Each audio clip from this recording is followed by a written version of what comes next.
I love MGSV. I would say it is the best stealth game ever created, and out of all the Metal Gear Solid games it is the one I have played the most.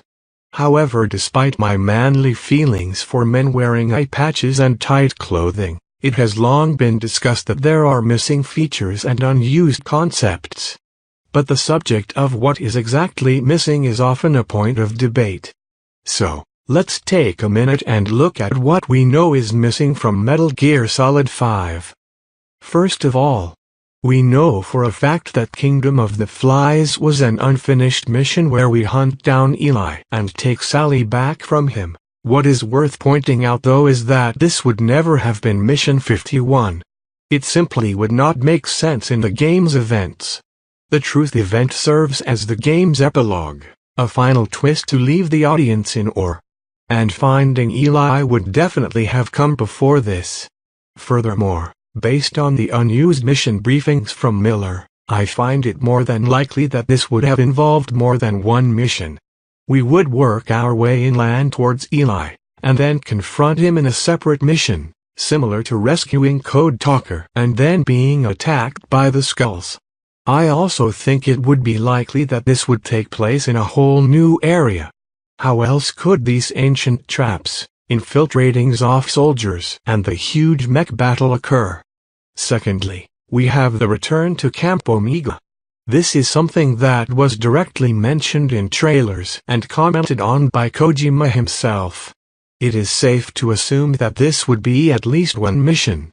The assets already existed, so all that was needed was to find a reason to go back there in a meaningful way. In addition, we also know that our own portable Metal Gear named Battle Gear was supposed to be a buddy, but this was taken out of the game due to allegedly breaking the game's balance. So, officially speaking, we have one removed buddy and two areas that were not included in the game. And this is all we can say we know was removed. However, there are other elements that have been speculated and theorized, some of which I find likely to be true. So let's move on to less factual ideas. In Mission 30, we sneak into Zoff's base. We approach Skullface's chopper. Boss, can you see the heliport? Skullface is right there. Make contact with him and make him talk. We have to stop him before his plan is set in motion. Then we are taken for a jeep ride to the other side of the map. This whole sequence is puzzling. But it becomes far less puzzling when you hear a certain theory. Someone claiming to be a Konami dev posted many things on 4chan as to the making of MGSV and what was cut out of the game. The biggest piece of information was that the jeep ride was originally supposed to journey underneath Zoff's base, using a lift we walk past. When we're on the way to the heliport, Skullface would have driven us down the lift and through the tunnel to the other side where we eventually get to our destination, the power plant. In the finished game, there is mention of this secret tunnel in guard dialogue. And there is also a lift that apparently has no function other than to kill anyone who finds it. From these two small pieces of evidence, and the bizarre nature of the jeep ride, I have to assume this theory to be true. It was also suggested by the dev that it was specifically the previous generation of consoles holding them back from being able to use the underground tunnel. In addition to the secret path, the dev went on to say that Kojima wanted to have an area in the game that was an urban landscape within a war zone that was very heavily populated.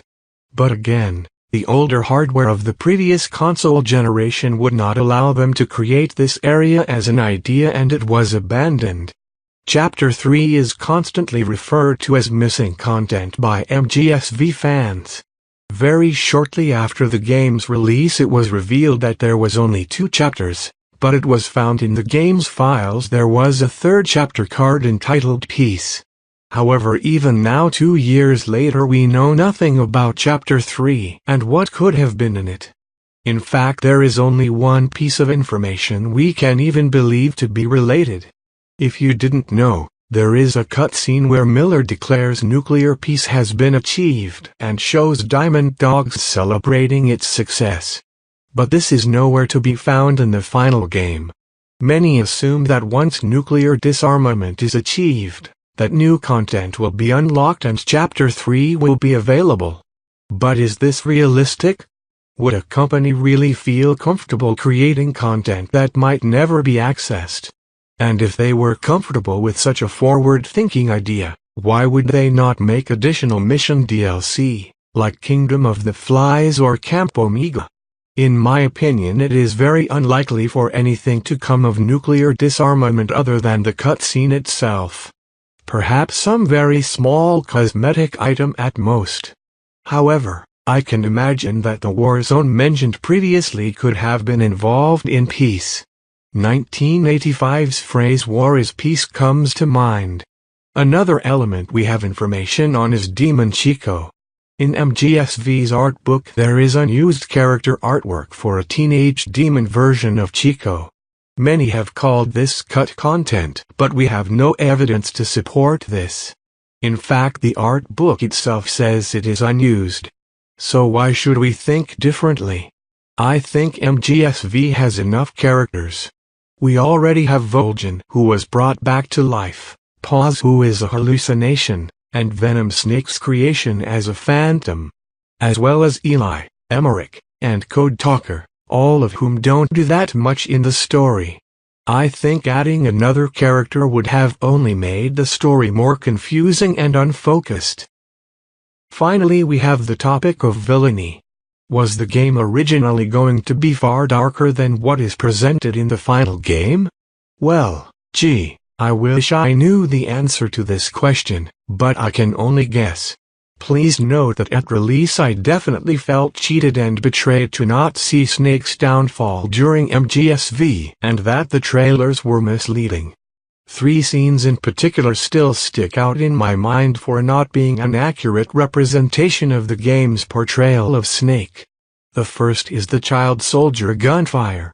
In the trailer the scene is set up to have the player believe that Snake shoots a group of child soldiers. In the mission itself, Miller instructs Snake to kill a group of imprisoned children in a cutscene, and we are shown Snake firing. However, it is then immediately revealed that Snake simply shot open the door, and Miller now suddenly encourages Snake to rescue them, and not to hurt them as they are only children. This seems like a blatant contradiction. But there is one fatal problem with thinking that this is something that was changed or edited. There are a number of rules and responsibilities that game companies must follow in order for their products to be released. One of these is it is forbidden to depict violence against children. Have you ever noticed there has never been a Grand Theft Auto game that has a child in it? It is because it would not meet these guidelines. So, it is safe to assume that any notion of child soldiers involved in MGSV's creation had to be approached with these guidelines in mind. And as such, the child soldiers were never going to be enemies nor killed by us. The second scene is Snake's nuclear scream. In one of the trailers for the game we see Snake fall on his knees and scream in pain. There have also been audio files that sync perfectly with this visual. However, neither the visual or audio actually occur in the game. And I see no place where Snake screaming in pain would occur naturally in the narrative. So perhaps we could assume that there was some story involving this scene and it was cut. Or perhaps the perfect sync is a coincidence and the nuclear scream was an easy scene to animate to use in the trailer. Perhaps it could also work as a metaphor for Snake's fall from grace. Unfortunately, there really is no way of knowing. The final scene has a noticeable change of context. Snake's face slowly morphing and changing from clean to bloody to skull face. He's also in an area with klaxons blaring and lights flashing.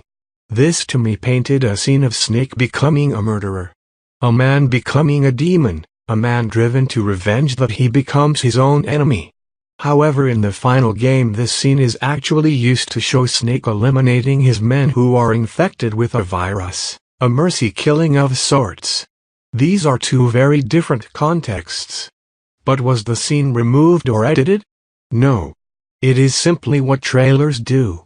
recontextualize the game's events so as to not spoil the story. So in conclusion, do I think there is more content that was edited out of the game's creation? No. I think we got Phantom Pain in a mostly complete form.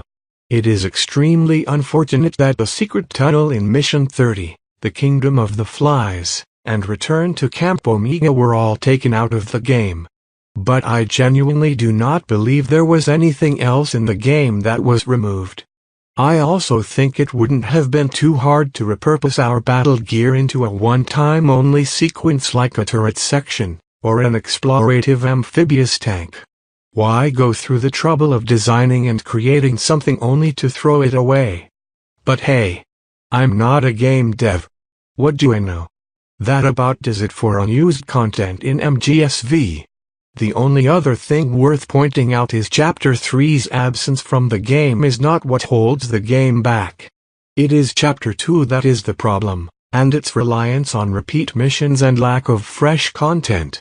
If we had Camp Omega and Kingdom of the Flies, the game would undoubtedly feel complete. But alas, it was not to be. If you enjoyed this video, I would like to request a prayer to the God of the Mighty Thumb. It would be deeply appreciated.